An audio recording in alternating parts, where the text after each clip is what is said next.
भ्रामक विज्ञापन के कारण red bull, Reebok shoes, Volkswagen, sketcher shoes जैसी दुनिया की बड़ी कंपनियां जिन पर उपभोक्ताओं ने ठोके थे मुकदमे। मिसलीडिंग एडवर्टाइजमेंट कानून के तहत समझौते में कंपनियों को देनी पड़ी थी करोड़ों डॉलर्स की पेनल्टी। तो क्या थे ये केसेस, हम एक एक करके जानेंगे और जानेंगे कि हमारे देश में झूठे विज्ञापन के लिए कौन से कानून हैं। उससे पहले चैनल को सब्सक्राइब करिए और नोटिफिकेशन आइकॉन पर क्लिक करें ताकि आने वाले सभी माइंड ब्लोइंग वीडियोस आप देख सकें। दोस्तों, आप सभी ने मशहूर रेड बुल एनर्जी ड्रिंक पिया होगा। कुछ सालों पहले कंपनी की टैगलाइन थी red bull gives you wings, red bull आपको पंख देता है। यह नारा आज भी कंपनी देती है, लेकिन विंग्स की स्पेलिंग में बदलाव किया गया है। अमेरिकी उपभोक्ताओं ने रेड बुल के विज्ञापन दावों के कारण उसके खिलाफ मुकदमा दायर किया। सबसे उल्लेखनीय मामला 2013 में दायर एक क्लास एक्शन मुकदमा था, जिसके कारण 2014 में एक महत्वपूर्ण समझौता हुआ। वादी ने तर्क दिया कि रेड बुल का नारा रेड बुल आपको पंख देता है, लेकिन उन्हें अब तक पंख नहीं आए और कंपनी के अन्य मार्केटिंग दावे भी झूठे हैं। उन्होंने दावा किया कि विज्ञापनों में बताया गया है कि यह ड्रिंक कैफीन युक्त पेय पदार्थों की तुलना में शारीरिक और मानसिक प्रदर्शन में काफी सुधार कर सकता है। मुकदमे में दावा किया गया कि रेड बुल के मार्केटिंग ने बढ़े हुए लाभों का भ्रम पैदा किया जो वैज्ञानिक प्रमाणों द्वारा प्रमाणित नहीं थे। 2014 में रेड बुल मुकदमे को सुलझाने के लिए $13 मिलियन के समझौते पर सहमत हुआ। समझौते के हिस्से के रूप में कंपनी ने उन उपभोक्ताओं को या तो $10 नकद या $15 मूल्य के रेड बुल उत्पादों की पेशकश की, जिन्होंने 1 जनवरी 2002 से पेय खरीदा था। तो इस प्रकार रेड बुल को भारी नुकसान उठाना पड़ा था और कंपनी की दुनिया भर में बदनामी हुई। दूसरे नंबर पर हम देखेंगे दुनिया की जानी मानी motor vehicle company Volkswagen. Volkswagen के इस केस को डीजल गेट स्कैंडल 2015 के नाम से जाना जाता है। मुकदमा ये था, फोक्सवैगन ने अपने डीजल वाहनों को पर्यावरण के अनुकूल और उत्सर्जन स्टैंडर्ड्स के अनुरूप होने का गलत प्रचार किया। बाद में ये पता चला कि फोक्सवैगन ने उत्सर्जन परीक्षणों को धोखा देने के लिए अपनी कारों में सॉफ्टवेयर स्थापित किया था, जिससे वाहन अधिक साफ दिखते थे, जो वास्तव में नहीं थे। इसके बावजूद देखने में आया था कि कारों ने निर्धारित स्तर से 40 गुना अधिक पोल्यूटेंट उत्सर्जित किए। परिणाम ये हुआ कि फोक्सवैगन को बड़े पैमाने पर जुर्माना, रिकॉल और क्षतिग्रस्त प्रतिष्ठा का सामना करना पड़ा। कंपनी यूनाइटेड स्टेट्स अमेरिका में $14.7 बिलियन के समझौते पर सहमत हुई। नंबर 3, तंबाकू उद्योग स्वास्थ्य दावे। तंबाकू कंपनियों ने ऐतिहासिक रूप से सिगरेट को स्वस्थ या कम हानिकारक के रूप में मार्केटिंग किया था। दशकों से सिगरेट के विज्ञापनों ने विभिन्न स्वास्थ्य लाभों का दावा किया है, जिनमें से कुछ का डॉक्टरों ने भी समर्थन किया था। कैमल जैसे ब्रांडों ने अपनी सिगरेट का स्वाद हल्का और गले के लिए आसान बताया था। इन भ्रामक दावों ने बड़े पैमाने पर धूम्रपान और महत्वपूर्ण सार्वजनिक स्वास्थ्य समस्याओं को बढ़ावा दिया। मुकदमेबाजी और रेगुलेशन के कारण आखिर तंबाकू के विज्ञापन और अनिवार्य स्वास्थ्य चेतावनियों पर प्रतिबंध लग गया। चौथे नंबर पर है famous American shoes company Skechers.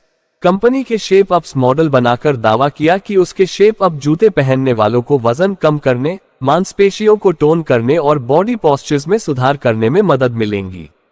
Federal trade commission FTC ने पाया कि स्केचर्स का विज्ञापन भ्रामक था, क्योंकि स्वास्थ्य लाभ साइंटिफिक रूप से प्रमाणित नहीं थे।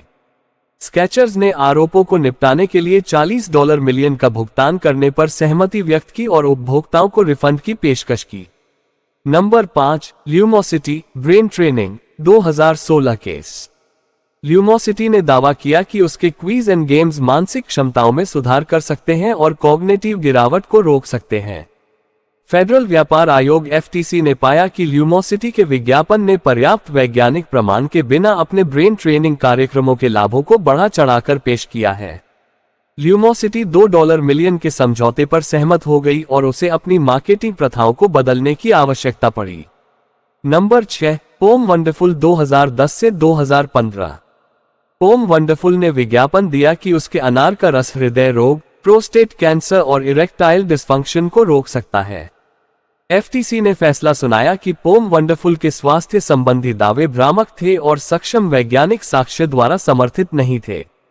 ओम वंडरफुल को ये स्वास्थ्य संबंधी दावे तब तक करने से रोकने का आदेश दिया गया था जब तक कि उन्हें कठोर वैज्ञानिक रिसर्च द्वारा प्रूव नहीं किया गया हो। Number 7, airborne immune support supplement 2008 case. Airborne ने दावा किया कि इसका सप्लीमेंट सर्दी को रोक सकता है और प्रतिरक्षा प्रणाली को बढ़ावा दे सकता है। जांच में पाया गया कि एयरबोर्न के दावे विश्वसनीय वैज्ञानिक सबूतों द्वारा समर्थित नहीं थे।